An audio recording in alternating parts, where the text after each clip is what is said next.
Welcome back to the Dakota's Talk Show. I want to apologize to you guys for not being as active as I like. These past few months, I've been going through some rough things, but now I feel like I have more free time. So I'm going to try my best to be as consistent as possible with this channel and help it grow. With that being said, I'd like to welcome some new guests joining us for the first time to break down the 9th episode of the long-awaited 7th season of the popular TV show, Star Wars The Clone Wars. Today we have Steve. Steve, introduce yourself. You have me here as a guest. I don't know what to tell you. I'm a self-appointed Star Wars noob. I do what it does. You can't tell me nothing. My opinion is fact, and that's about it. All right, and we have Dan. Yes, sir. The one and only Dan Prime 101. Star Wars enthusiast and Revenge of the Sith is the best movie. That's basically it, man. Let's get to this. All right, perfect. So I thought it was perfect to have these guys on this episode because, like me, they're passionate about the Star Wars universe and what it has to offer us. And we got over it, so why not try to make some YouTube money while talking about it, what we love. So, all right, boys, so let's get right into it. So Lucasfilm starts off the 4-episode arc in a more cinematic way than they have in the past. We get the fanfare and immediately the Clone Wars logo in the frame, but in all red, resembling the Revenge of the Sith logo, with the words Part 1, letting us know that this is going to be the first of the 4 remaining episodes. In a way, this is going to be a 2-hour movie broken down weekly, and we actually got some information that the last episode is going to air on May 4th, which I believe is a Monday. May the 4th be with you, brother. May the 4th be with you. May the 4th be with you. So, episode 1. What do you guys? Well, part 1. I mean, what do you guys think? What were your favorite parts? Wait. Can I say the N-word here? No. No. Never This mind. is a family-friendly channel, and I'm not trying to get sued by the YouTube gods, bro. This entire I could tell. Okay, so I'm not looking back on it. I'm not the last arc sucked with the Martez sisters. It was pretty unnecessary. Booty. But I see, but I see why it was needed. Because it needs to give you background information and context on why Ahsoka's going to Mandalore. Because obviously we know why, because we're freaking Star Wars noobs. But people who don't know, they need to be okay, well, Ahsoka needs a reason to go to Mandalore. So here it is. This is why. So I get it. Was it a waste of an arc? Yes. Could you have done it in 2 episodes? Yes. But I see why they did it. If you notice when Ahsoka meets up with Anakin and Obi-Wan again, you see how Anakin has all this emotion, but Ahsoka stays calm, cold. I feel like she learned through the Martez arc that she's accepted her role in the universe and that she knows she can't go back and she just needs to move forward while appreciating what she's learned, but growing from that. There's a contrast in the characters, and it's pretty cool seeing the dynamic. But one thing I found pretty cool, dog, was when Ahsoka was getting acclimated with the clones again, and the whole scene where the door opened and you saw Rex with the 501st with the painted Ahsoka helmets. That was pretty cool. But I like when Anakin was walking with Ahsoka, and he was good soldier. No, he's they're soldiers. Loyalty is everything to them. Lucasfilms is just throwing the subtle hints, man. I was really gonna hurt. Geez, this is gonna pain me. And then the episode opened up with because Grievous is about to take on Coruscant and Palpatine and everything. But it opened up and you see Plo Koon going to that planet when Order 66 happened, and you see I forgot the Jedi, the blue lady. I forgot her name. Ayla Secure. Yeah, bro, and you see her on her planet. I'm oh, this is gonna sting, man. This is really gonna hurt. I was I'm not ready for this, dog. Ugh, basically. Now, that kind of leads me into something that that this episode alone kind of answers a few questions that we've had or didn't even know that we needed about Revenge of the Sith. It shows us why Anakin and Obi-Wan and the other Jedi weren't there to protect the Chancellor, and why they were so vulnerable to Order 66, because they were so spread out due to the war in the Outer Rim, and the beginning of this episode showed that. So Grievous was able to just go in there, yeet the Chancellor, and be on his way. Exactly. So, I was And like, it kind of shows why Rex wasn't in Revenge of the Sith, because Anakin split up the 501st for Ahsoka. So it kind of answers a lot of questions why some people weren't where they needed to be, where they could have been. So that way it exactly. doesn't if you get don't mind convoluted. my adding my 2 cents to your 98. I do 2 cents.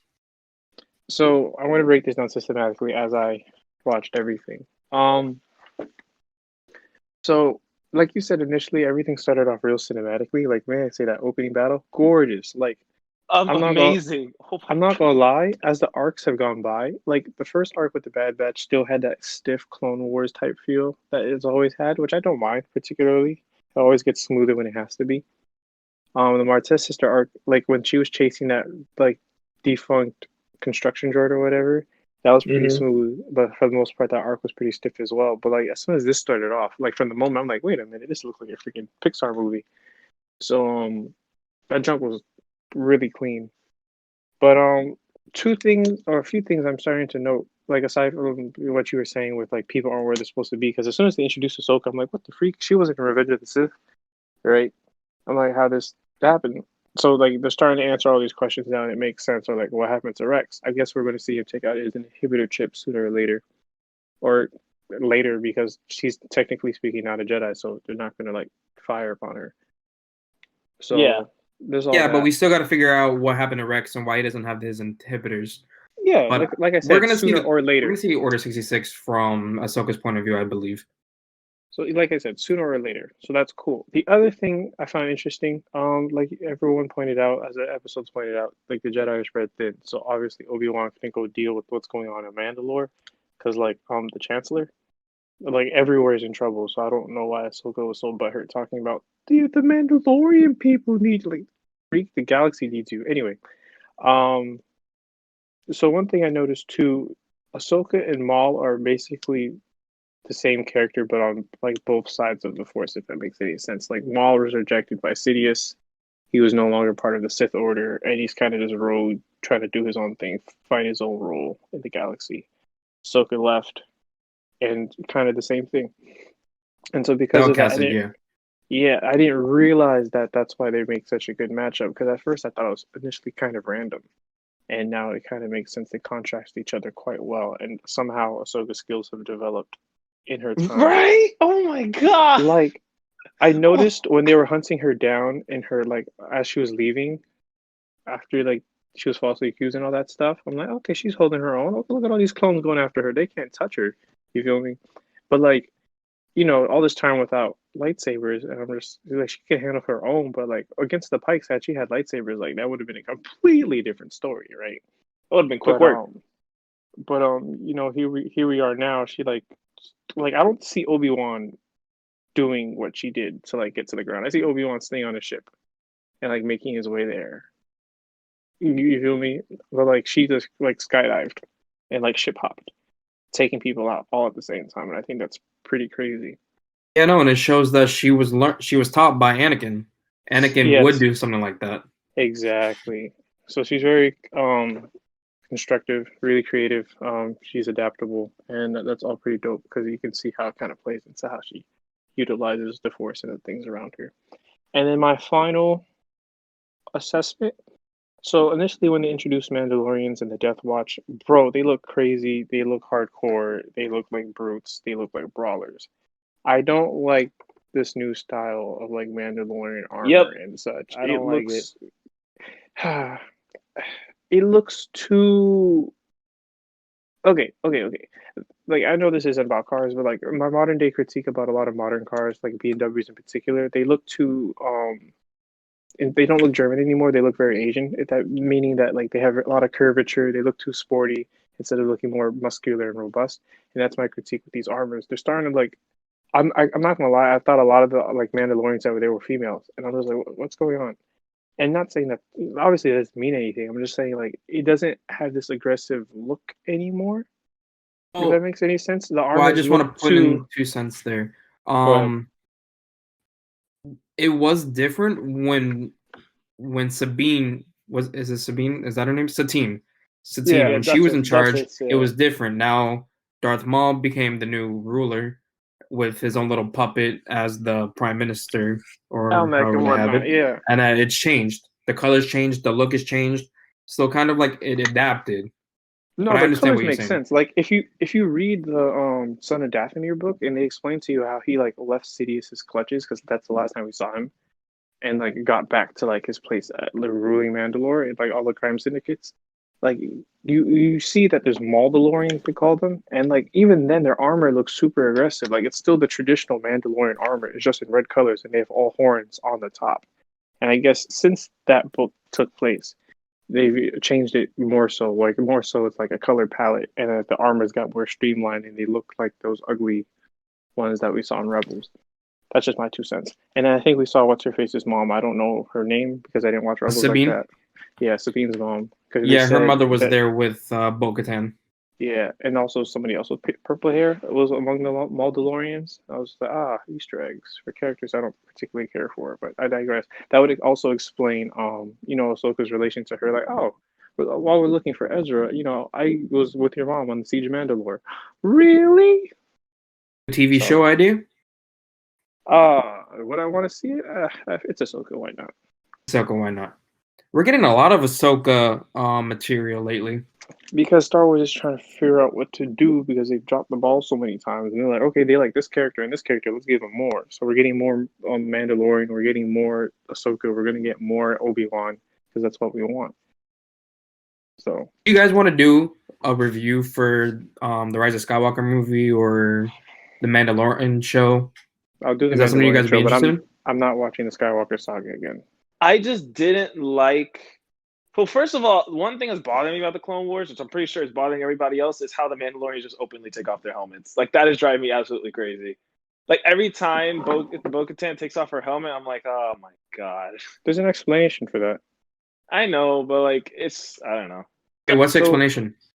So not all Mandalorians necessarily follow the same rules. Like the same way the Death Watch with its own tribe of Mandalorians, there's always been different factions and different tribes. So like the one Yes. So the one that took in Pedro whatever his last name Pedro is, Pascal. character, Pascal's character, Mandalorian in their tribe's rule is to never take off your helmet in front of another living creature. That's just them.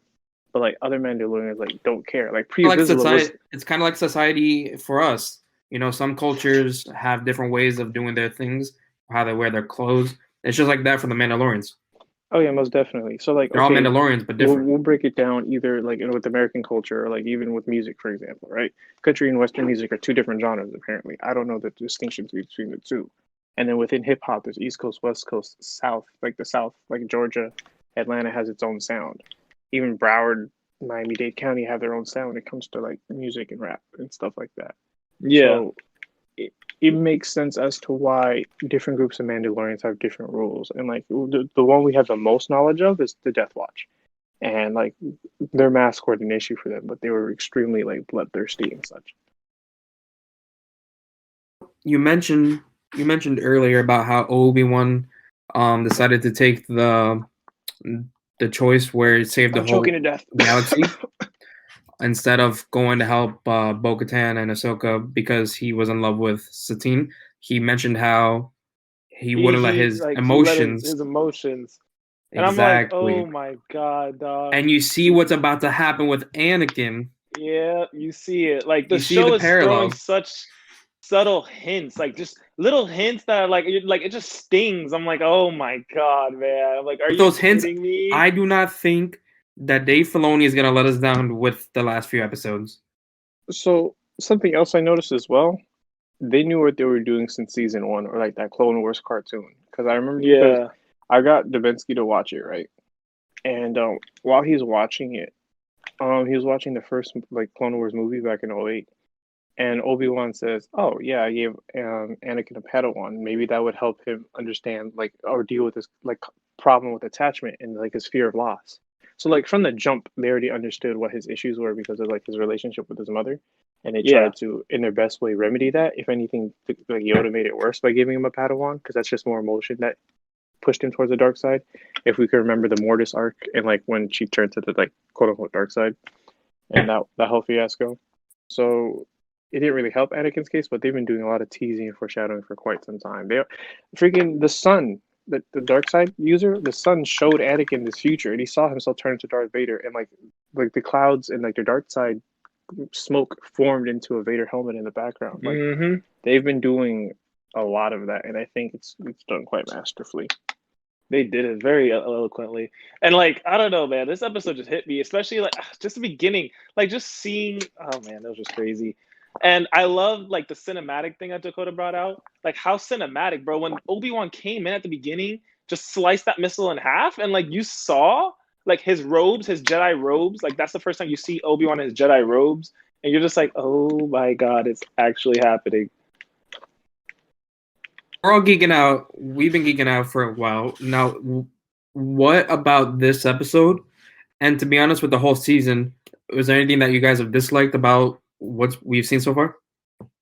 Not at this episode, no. The season, yes. Like I said, I think the Martez sister thing could have been done in like 2 episodes rather than an entire arc. But that's just me. I agree. Those 2 episodes could have been used in this arc. But flesh some more this stuff out. episode was definitely amazing. Like I liked it. It was really good.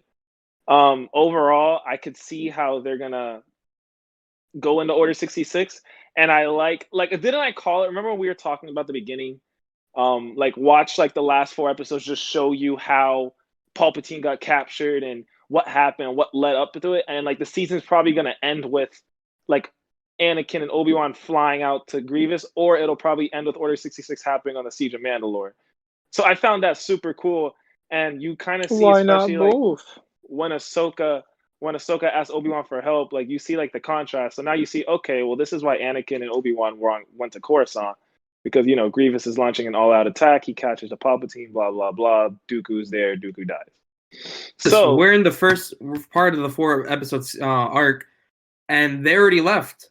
They already left to go save the Chancellor. Yeah, they already left. So we're at that point where like we're at a parallel with Revenge of the Sith. So basically this show, it looks like it's just gonna take the approach of, okay, Siege of Mandalore. So while basically Revenge of the Sith episode 3 is happening, the Siege of Mandalore, they're gonna show you the Siege of Mandalore, and you know battles be taking a long time in Star Wars, so they're gonna show you the Siege of Mandalore. And it's going to be cool seeing how, you know, Rex gets saved. I don't think, Rex's inhibitor chip didn't get taken out. So it's going to be interesting to see how, you know, he survives that and how Ahsoka reacts, because I don't know. And like, the show is just amazing. That episode just left me honestly speechless. And like, I got a question. Where do you guys think that the Darksaber is right now? I thought it was with Bo-Katan, but we haven't seen it yet. I could have sworn it was with Bo-Katan. Bo-Katan gets it like at some point during this arc. Like technically speaking, if we don't see Maul use it this arc, that means probably either he should have it, because in theory, in Mandalorian, like in the Mandalorian, freaking Moff, what's his name? Gideon. Gideon told them that he got the Darksaber on the Siege of Mandalore, like from not the Siege of Mandalore, but what's the other thing called the Mandalore? Like 2 things happened there. Purge. The Purge and the Siege. Okay, cool. So at the Purge of Mandalore, he got the Darksaber. So that means it's over there now. So eventually, I think they get it from Maul, because I was just quickly looking over what happened in between Darth Maul's capture and now. So they were saying like Dooku. Oh, I just thought of something. What if, because of the alliance that Bo-Katan has with Ahsoka, and she's trying to get with the Republic, the Purge from the Empire that was the Republic, what if they turn on the Mandalorians because the Mandalorians don't want to submit to them being evil? They also would have like the historical records of like the Empire being evil. So like they could effectively challenge the rule as well. We have a lot of content coming up. Yeah, but for me, the only thing that I've disliked about the season, besides the Martez arc, is that it's only 20 to 30 minutes. They put a cap on the episodes, and I know it's a TV show, and they've always done it like 20 this. To 30 minutes. It being a highly anticipated show, and for it to be the last season, I just wanted more per episode. You know. Same with The Mandalorian. I agree 100%. Like really, I'm a binge watching junkie. But my issue is this: if we look at it from a business standpoint, how many people are actually going to subscribe to Disney Plus in order to like watch this? We've had this discussion. I'm not even talking about binging, releasing every episode, and releasing it every week. I think I every hear week is you. good because it builds our anticipation per week. Even though as a fan, I like to have everything. I'm talking about like it's only 20 minutes. I would like to see like Yeah. episodes be What like if 40 minutes, more my point traditional. is this: people aren't going to subscribe to watch season 7 of Clone Wars. You feel me? Like, at least not that many people. So it wouldn't warrant the extra money or like the larger budget to do so. Is what I'm Oh, trying that's a to good say. point. Yeah, like they're thinking about Since profit we're at this only point. doing 12 episodes, like usually like TV shows with 20 episodes have 20-minute episodes. Yeah, I honestly, like I know this arc is gonna feel more like a movie. So obviously I'm gonna watch it weekly, but if I had the willpower to, I would hold out the 4 weeks and just binge watch it all at once. Because it's I don't think we basically a have 2 hour. that. I don't have the willpower at all. But if you think about it, it's like all these arcs. Basically, season 7 is a what? A 6 hour movie. Basically, you watch Basically, the Bad Batch 2 hours. Yeah, Martez Sister arc is 2 hours, and you watch Dishes is 2 hours.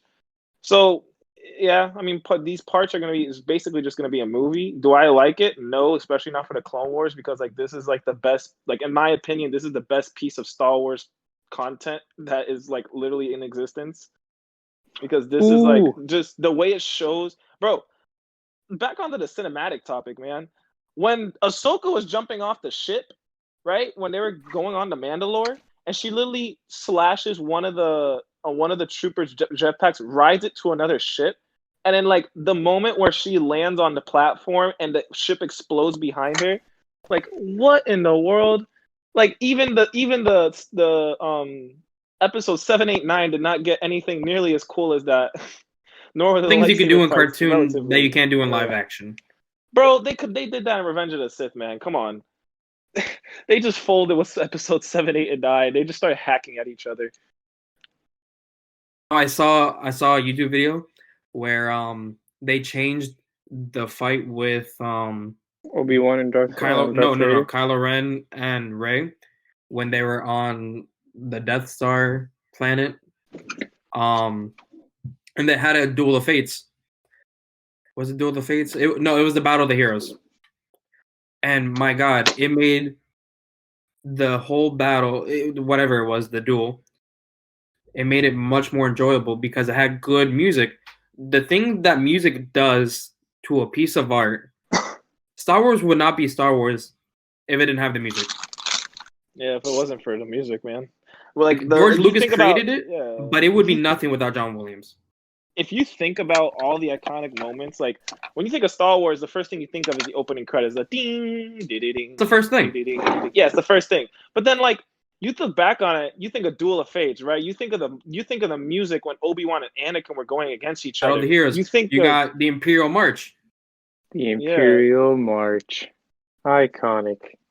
Truly a You think staple. of Yeah, you like iconic. don't like you think of the music played when Order 66 happened, Oh, how like when Obi-Wan's giant lizard thing was falling, you see the transition from Master very intense Skywalker. to somber. It's like a I would Master love to see the Skywalker. scene where the younglings find out that Anakin's about to kill him. I want to see that. No, They can't I'm do they not trying can't to do see that it again. yeah, they can't do that in a kid show, bro. I'm sorry. This Can't, is but I PG. want to This see is it. PG. Star Wars is PG-13. They could get away with that. They will literally throw Anakin's character in down the garbage chute again. That's a Skywalker. There's too many of them. Bro, like I'm just not ready, honestly. Like these next 3 episodes are gonna be insane, and you're gonna see. Like I remember in the trailer, they showed you how Yoda was like suspicious from the beginning. Mhm. I want to see Yoda go to Kashyyyk too, because they already hinted at that.